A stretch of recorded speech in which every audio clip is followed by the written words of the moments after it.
Hello, we are at the Essen Spielmesse on the NSKN booth. I am Mathieu from Ludovox and I am here with Blazej. Blazej. Yeah, I know it's a bit of a tongue twister. No, it's not that difficult. It's just, it's difficult for me to process the writing. I understand. Well, but speaking of tongue twisters, Teotihuacan. Teotihuacan. Yeah. So that's the game. That's the game we're sitting over. Yes, and please do tell us what is it about? Is it about creating a pyramid of some sort, a Mayan pyramid? Yes, it is about creating a pyramid, but it's also about so much more. Obviously, the pyramid lies in the center of the board, and that is something all of the players will be doing. But there are a few other things you might want to do during the game. So you probably want to climb up the steps of the temples to secure the favor of the gods. This is a very useful thing to do during the game. You might also want to build houses along the Avenue of the Dead to also be able to kind of be as far as possible in the avenue. And all of the things I told you about either give you special abilities or give you points. And Teotihuacan is a game about having the most points at the end, with multiple routes of getting there. So what should we do in a player turn? Do we have programming, action selection of some sort?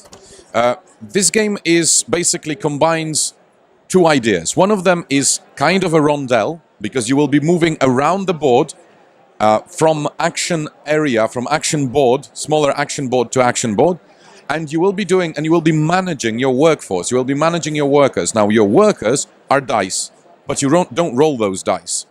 The values on those dice come from experience. On your turn, you will always pick up one of the dice and you will choose to move it either 1, 2, or 3 action boards. And where you land, you will be able to perform an action.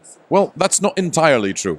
Where you land, you will be able to perform an action, or based on the number of players already present there, you will be able to make some cocoa. Cocoa is the basic currency of this game. So you can treat it as money. So once you come into a board, you have to decide if you want to make some cocoa or spend some cocoa to be able to use the action. Alternatively, you can go to a worship space. A worship space of a board, you can usually see it because it's a band like this. When you go into the worship space, you are usually able to climb the temple, one of the temples, in this case, any one of the temples, or get a discovery tile.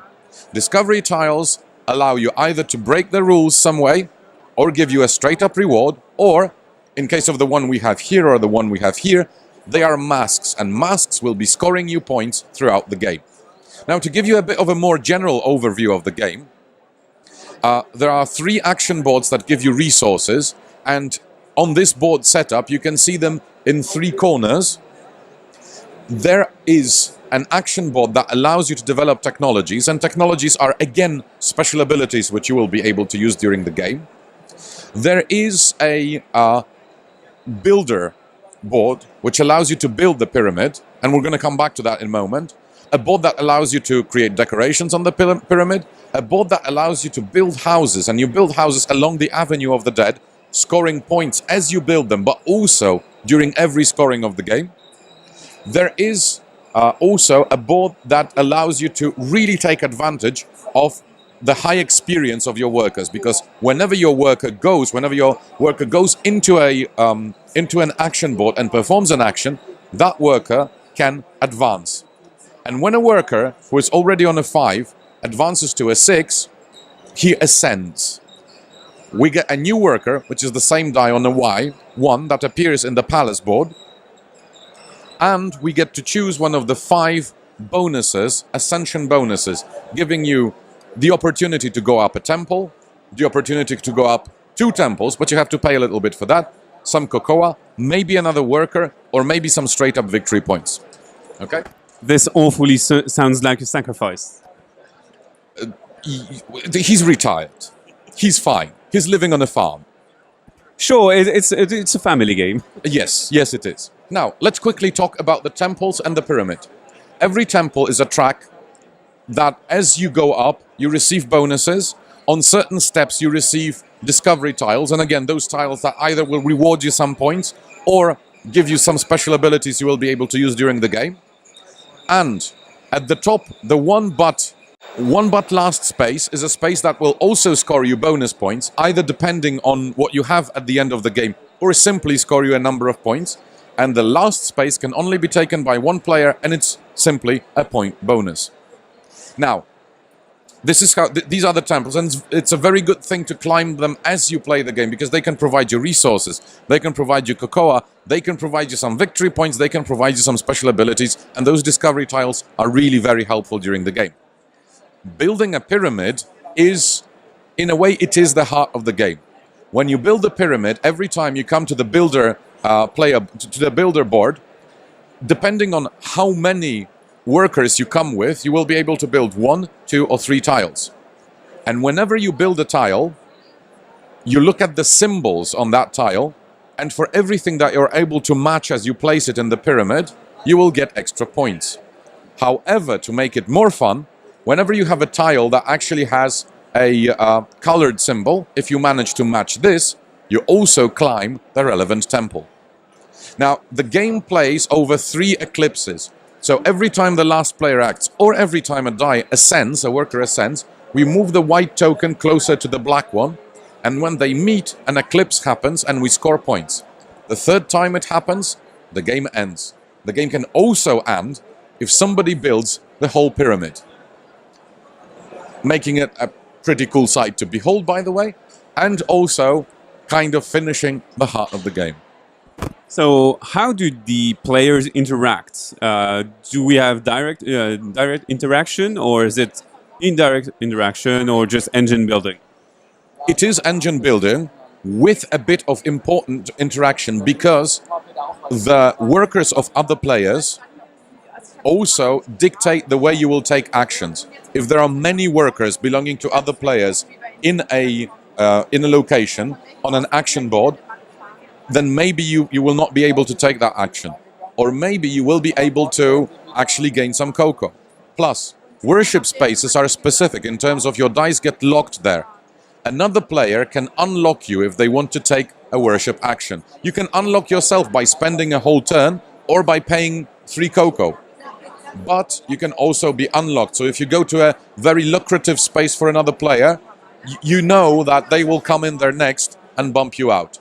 Apart from that, it's engine building and it's racing a little bit. You want to be the person who gets the best tiles and places them in the pyramid. You want to be the person who takes, takes the best combinations and uses them before those basically disappear. And you want to be the person, if you're collecting masks, for example, you want to be the person first to those masks.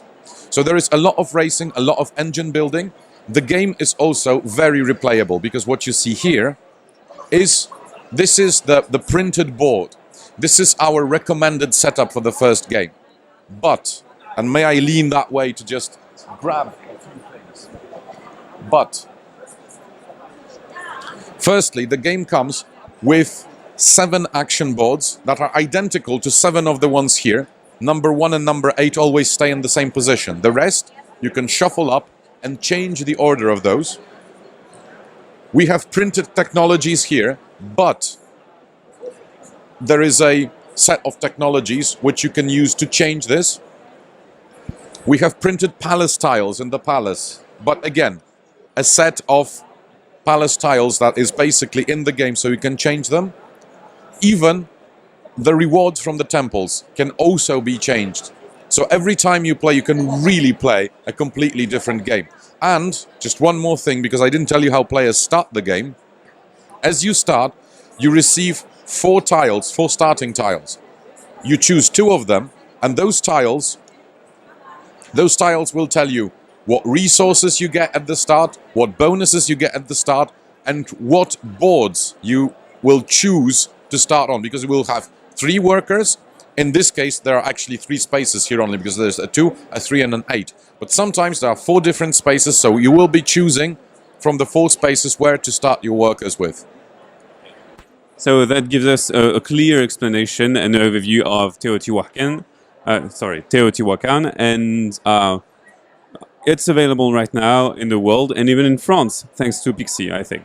Yes, absolutely. Pixie Games has brought the game to France. The French version is available from them, yes, right now. Thank you very much for this overview, and let's see you on ludovox.fr. Bye-bye. Thank you. Bye.